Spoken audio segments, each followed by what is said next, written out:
A push to modernize the Skyway and address infrastructure in Jacksonville. The bill is finally in City Council's process. We'll hear from the Council President about his support. We're also asking the group OurJax how the city can make sure all the questions get answered for taxpayers. Plus, America's pastime coming back. We've got a lot to get excited about. Our staff is working so hard to get ready for next week, and we can't wait to get going. Jacksonville Jumbo Shrimp owner Ken Babby shares his excitement and some of the challenges after a season canceled by the pandemic, all on This Week in Jacksonville. And thank you so much for joining us today. New legislation is moving through the process in the city of Jacksonville. It proposes doubling the local option gas tax and investing in transportation and infrastructure. Joining us right now, City Council President Tommy Hazouri, former mayor of Jacksonville as well. And excited to have you with us. Broadly, this measure raises almost $900 million. Why? It sounds like you support it. Why is that? What do you see the purpose? I support it because it's long past due. We've been pledging monies since consolidation. We're saying that, these are unkept promises, from the septic tanks, which is a separate bill that I filed that's traveling with it, to this bill. It's like 70 projects for the city of Jacksonville, covers all 14 districts in Jacksonville, and we're going to be playing catch up. We're not going to have to go through one by one by one by one over the next 10 or 15 years. The money's going to be up front, and we're going to get the drainage done. We're going to get the streets resurfaced, the sidewalks built and resurfaced. There's a lot of things that have to do with infrastructure, short of the septic tanks, because that's in a separate bill and you can't do it with the gasoline tax increase. Keeping in mind that Nassau County and St. John's and Nassau County and Clay County both have the 12 cents. St. John's County, I think, is contemplating it. So it's not something, and then half of the state has the full 12 cents. And Council President, as I understand it, 12 cents is the maximum. So Jacksonville's about half of that. That's correct. Right now. So this would go to the maximum for a certain length of time, right? Right. And plus they have, 3 cents of that 6 cents is going to the JTA. You hear about the Skyway, but it's a lot more than that. That's probably half of that money.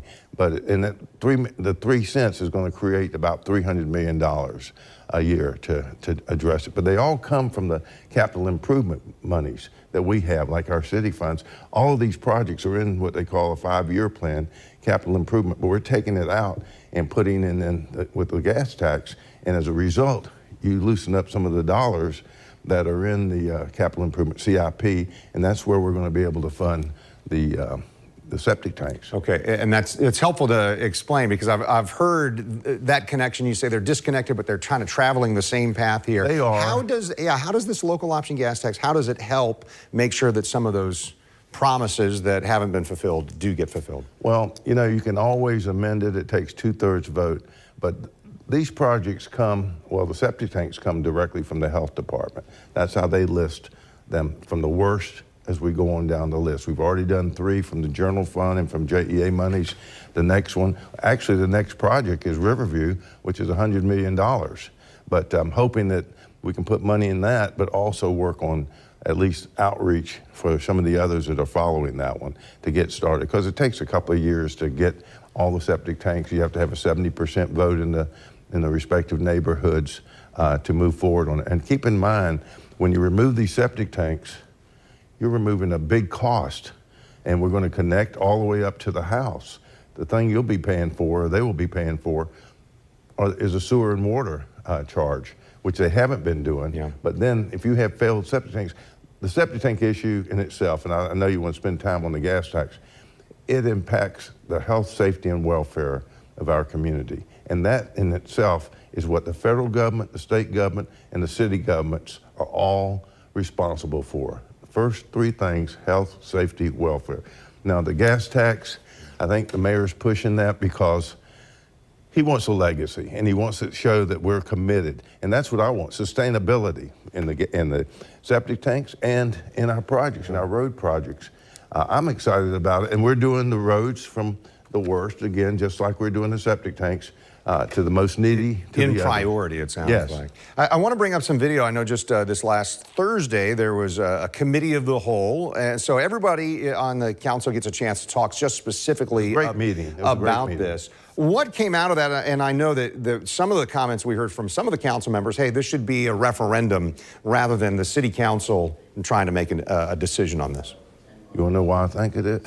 Well, how did the meeting go? Did it answer some questions? I'm sure you all have. Quite frankly, those who are opposed to it, it's an easy out.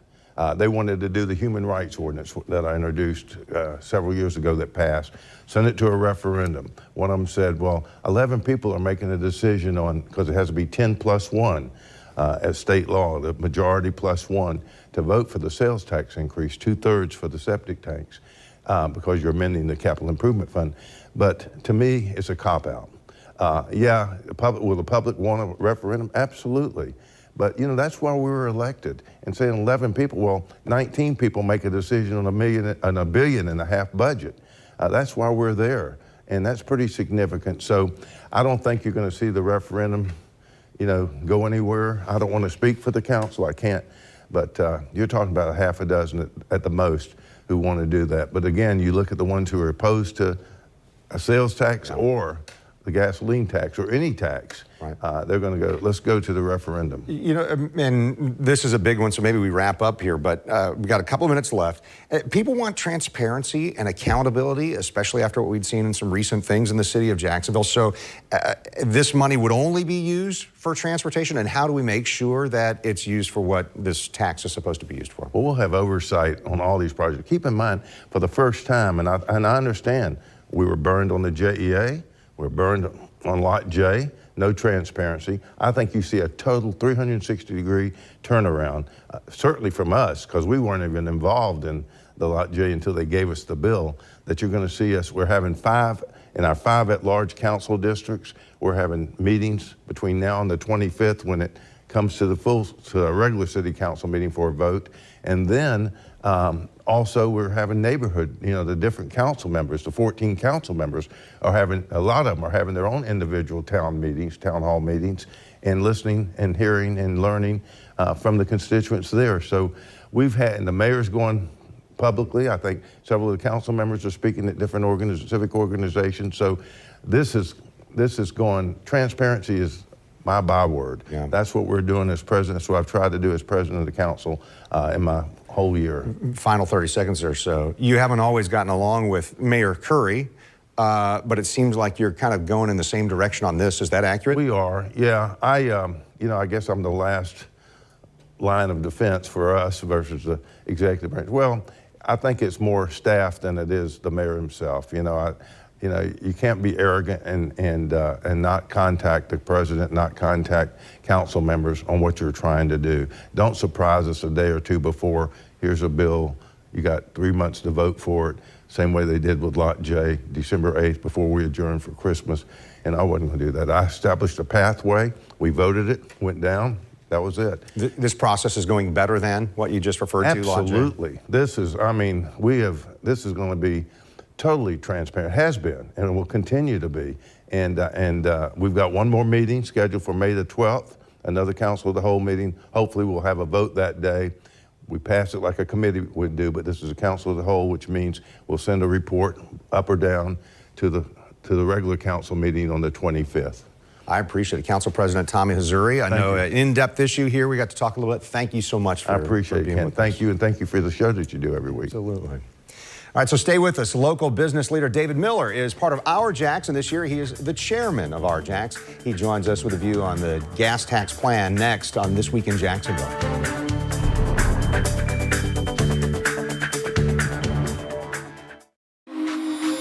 Did you wake up craving a made-from-scratch biscuit topped with tender prime rib and a freshly cracked fried egg? How about now? Buy one prime rib breakfast item, get the second free. Now at Hardee's. Feed your happy. The future of energy is not just cleaner with more solar or more reliable to stand up to storms and keep your lights on. It's also more affordable for all of us. Looking pretty good to me. At Harrell & Harrell, we've taken on some of the biggest trucking companies and retailers in the country. We have the money and resources to stand up to anyone. Put our resources and experience to work for you. Harrell & Harrell, don't settle for less than you deserve. Life's full of little accidents. And the Hyundai Tucson helps make sure they stay little by alerting you if you drift out of your lane and even gently correcting your steering. Because unlike your favorite shirt, you are irreplaceable. Hyundai, the longer you look, the more there is to like. Get 0% APR plus $1,500 bonus cash or up to $3,500 cash back on a 2021 Tucson. Visit buyhyundai.com today. When helping them grow up, be soft. When they grow up too fast, I got it. Be strong. Life takes softness and strength. That's why Angel Soft is made with both.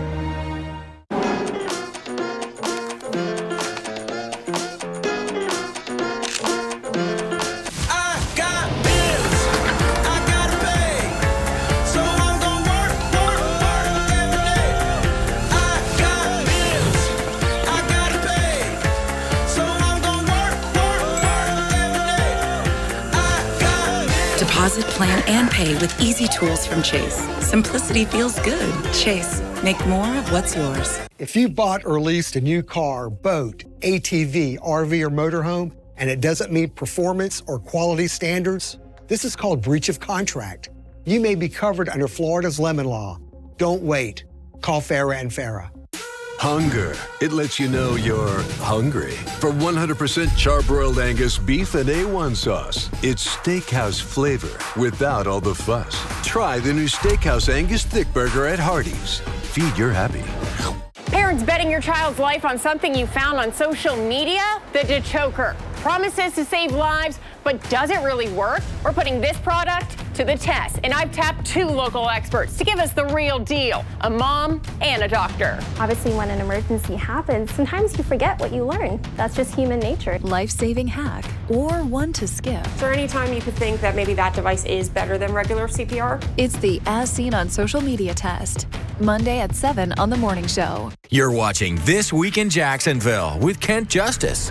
Thanks for being here. We're talking about a proposal to raise the local option gas tax to 12 cents per gallon and fund some infrastructure goals in Jacksonville. We just heard from City Council President Tommy Hazouri. Joining us now, David Miller, the chairman of OurJax. And David, OurJax, I understand, not going to take a position we support or we oppose this gas tax proposal. Why is that? Well, OurJax was really founded not so much to be to weigh in on each particular issue, but rather really focus on raising the bar in terms of our culture, the way we make decisions as a community, and that's what drove us initially to engage with JEA and Lot J. We're very concerned about the process that was being employed, and I have to tell you, we're seeing really good things come about since those 2 missteps. So as I think about that, how has Jacksonville done on those recent issues? And if you can take those 2 items or other things, when it comes to the decisions made or the process on JEA, the possibility of selling it, and that Lot J development proposal, how would OurJax grade them? Yeah, it's they were failures, or whether it was an F or a D-, the first 2 would have qualified in that area, and it was because things were done in secret. The community was not only not embraced, they weren't consulted. And, when we think about Jacksonville reaching its potential, it's just so important that we have a level playing field that we can leverage, that will help people feel comfortable and help them feel like this government is our government. It's not happening to us. Things we're seeing now are looking much more positive, and we've got to feel good. Certainly the 10,000 people that we communicate with on a regular basis have to feel good about their involvement in OurJax and as a part of our community. Yeah. So if it was an F or a D-, are we already in an A? Are there ways that even now this process with the local option gas tax could be improved, could be done better?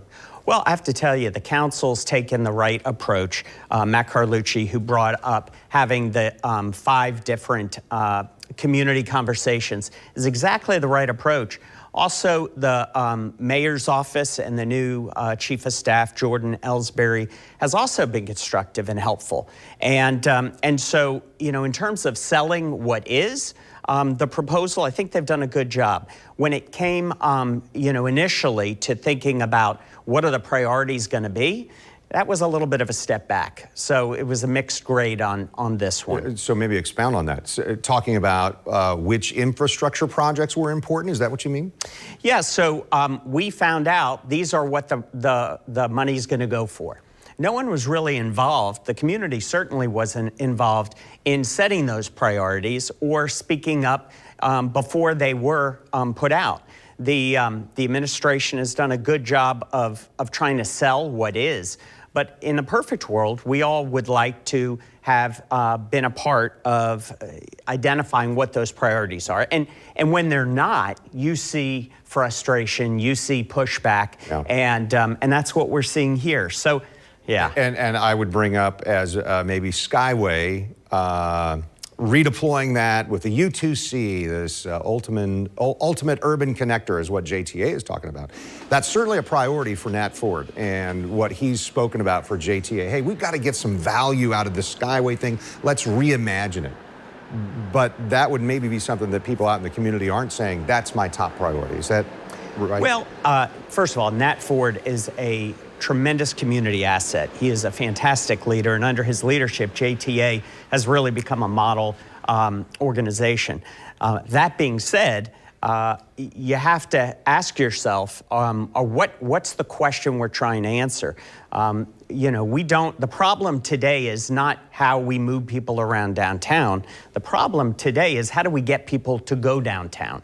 And so when we think about priorities, and I think many people in the community are voicing this, they're saying, there's only so much money to go around. How do we deploy that money in ways that are going to answer the questions we have before us today, not the questions that we want to have? Yeah. So I realize that we're just talking about this one topic, but there's another proposal expected in downtown that would be the Jaguars saying, hey, they want to develop the old shipyards area. They want to put in a Four Seasons hotel. How could that turn out differently than the failed, the Lot J development proposal that eventually was voted down? Well, whether you support it or not, you can't say anything but great things about the way the Jaguars have approached this project. They have completely taken the reins. They're controlling the message. And all of the concerns that we had and many of us in the community had around Lot J, they have addressed in the way they are handling this proposal. Different approach than they did with Lot J? Completely a different approach. They've listened to the community. They've made changes in what was their initial plan. There was pushback around Metropolitan Park and having to do a land swap. They said, no problem. We'll move it a certain number of feet over so we won't have to do that. Concerns about Metropolitan Park, they apparently are open to taking an active role in making sure it becomes a great community treasure again, instead of what it is today. They clearly are making a lot of right moves for us and being the wonderful asset that and contributor to our city that we all need them to be. Yeah, and we spoke with Audrey Moran previously about this, Michael Ward previously about some of these things. David Miller, chairman of OurJax, appreciate your insights and your thoughts on this and that whole notion of, hey, let's make sure things are done properly in an accountable fashion. Thanks for your integrity on that. Thank you, Kent. All right, so changing the focus to sports and small businesses. Ken Babby, he's with us to weigh in on his passion for bringing baseball back to the River City. He also shares a little bit of the stress when last season was shut down completely. Stay with us. More on This Week in Jacksonville. Yeah, Reggie, it's always tough having to say goodbye. Whoa, hold up. Oh, the honey butter chicken biscuit is $1.99 all month. This is great. I'm never leaving now. We made the deal too good. Choose wisely. Choose Wendy's and get the breakfast you deserve. In a world where temptation lurked around every corner, there's a league of Baby Bell cheese helping us to realize another snack is possible. And now it's your turn to spread the goodness. Are you ready? Baby Bell, join the goodness. Introducing Plus Vitamins and Plus Probiotic. 2 new powerful ways to plus up the goodness. At Stanley Steamer, we love homes.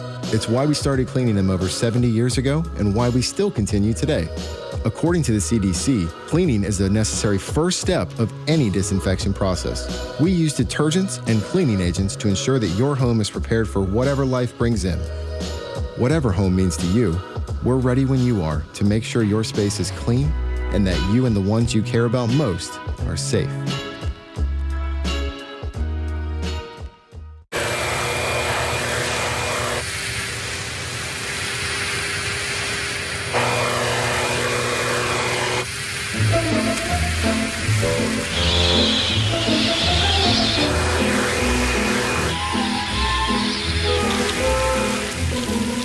When it comes to leaf blowers, size matters. Same goes for your law firm. Morgan & Morgan. Is that new or? America's largest injury law firm. These are real people, not actors, who've got their eczema under control. With less eczema, you can show more skin. So roll up those sleeves and help heal your skin from within with Dupixent. Dupixent is the first treatment of its kind that continuously treats moderate to severe eczema or atopic dermatitis, even between flare-ups. Dupixent is a biologic and not a cream or steroid. Many people taking Dupixent saw clear or almost clear skin and had significantly less itch. Don't use if you're allergic to Dupixent. Serious allergic reactions can occur, including anaphylaxis, which is severe. Tell your doctor about new or worsening eye problems, such as eye pain or vision changes, or a parasitic infection. If you take asthma medicines, don't change or stop them without talking to your doctor. So help heal your skin from within and talk to your eczema specialist about Dupixent. If your financial situation has changed, we may be able to help. With a SunTrust checking account, you can bank virtually wherever and whenever you want to bank. Use our mobile app to pay your bills, deposit checks, and then get back on your way. You're watching This Week in Jacksonville on Channel 4. And this week, live baseball is back in downtown Jacksonville. Now, I spoke previously with Ken Babby as his baseball club gets ready to welcome fans back to the ballpark and players back onto the diamond. Ken, it has been over 600 days since the Jumbo Shrimp have taken the field here at 121 Financial Ballpark, and we could not be more excited for the start of our season. It's here, May 4th. We cannot wait. I would imagine that the planning that has gone into this is also, hey, do we plan for there will still be restrictions because of the pandemic? What if it's completely open? A lot of having to balance that kind of stuff out, right? Be nimble on your feet, right? Yeah, you hit on, I think, the most important word, which is balance. We're going to be responsible. We're going to come out of the gate at 45% to start the season. Masks will be required per Major League Baseball's requirement for masks at all times except for when you're in your seat eating and drinking. And so that's a big protocol. But other than that, you know, it's going to be 9 innings of baseball, great, affordable family fun, incredible food, fireworks. We can't wait to get going. Our team is so excited. New this year, AAA, not AA baseball. How does that affect what people will see in the stadium or their experience? We always have been proud of playing great baseball in Jacksonville up to this point anyway. Now it's at a whole nother echelon. We're playing in the highest level of minor league baseball as the AAA affiliate of the Miami Marlins. That means, 25 guys that are likely to spend some time in the major leagues this year for the Marlins. It's not unheard of for a guy to be pitching one night here in Jacksonville and then pitching, for the Marlins the next in another ballpark in the major leagues. And so big part about what we do on the baseball side is to make sure our players are healthy, they're staying safe, and they're pursuing their dreams to get to the major leagues as quickly as they possibly can. But it's really exciting and a great testament to our city, that deserves this. We are a big league town. There are a lot of folks who maybe they're not fanatic about baseball, but they love having the Jumbo Shrimp. They love the connection to baseball and being a major league town just by having the Shrimp here. Probably pretty concerned over the last year. What is the status of the franchise? How are you guys doing? Because so many different businesses across the country have really struggled with what happened because of the pandemic. We're like other small businesses, right? We had to adjust. We had to pivot.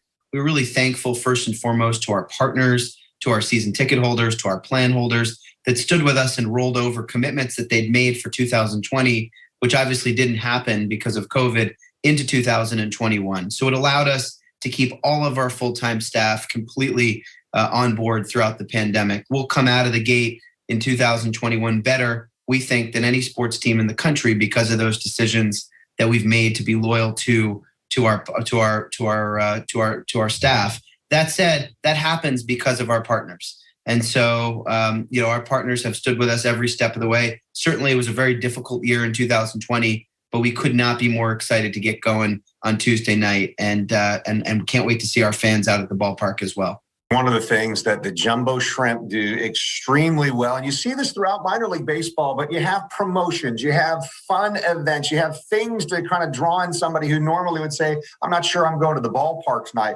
One of those promotions I heard that sticks out is the Ocean Call. To me, that's a reference to a Seinfeld episode, but it fits right in with what you're trying to do. Tell us about some of the great promotions this year. This is what makes minor league baseball great. And in all of the changing things in the world in the last year, I think what people look forward to is time with their family, enjoying the ballpark, being back, watching 9 innings of baseball. But a big part of that are our giveaways on Saturday night. And so the full promotional list of giveaways is available at jaxshrimp.com. Ken, you referenced our George Costanza giveaway, but there's giveaways. Yeah, I just saw our shirt giveaway. There's a number of other really fun giveaways. We're doing a hat fedora giveaway later this season. Check them all out at jaxshrimp.com. I've got to give credit to David Ratz. He has been just, on point from the moment he took the spot in our front office. We've even won awards for our Scampi Shrimp Scampi neck pillow, travel neck pillow a few years ago. So, it's hard work coming up with these crazy ideas. But I'll tell you what, if there's one guy who didn't miss a beat during this pandemic, it was David Ratz, taking the time to really think about how we were going to come out of it. And boy, are we excited to share these ideas with our fans. And we'll still have those great fireworks on the weekend too. And the season starts about a month later than usual this year. Babby pointed out to me the Jumbo Shrimp will play later in the year too, so there will be baseball right into the beginning of the football season. State Senator Audrey Gibson joins us next week as we consider what happened during Florida's legislative session. She'll have a Democrats' view. State Representative Cord Bird joining us as well with the Republicans' outlook. This Week in Jacksonville airs each Sunday morning at this time. I'm Kent Justice. Thank you so much for watching. On air on Channel 4 and the CW17. And you can find episodes online at news4jax.com.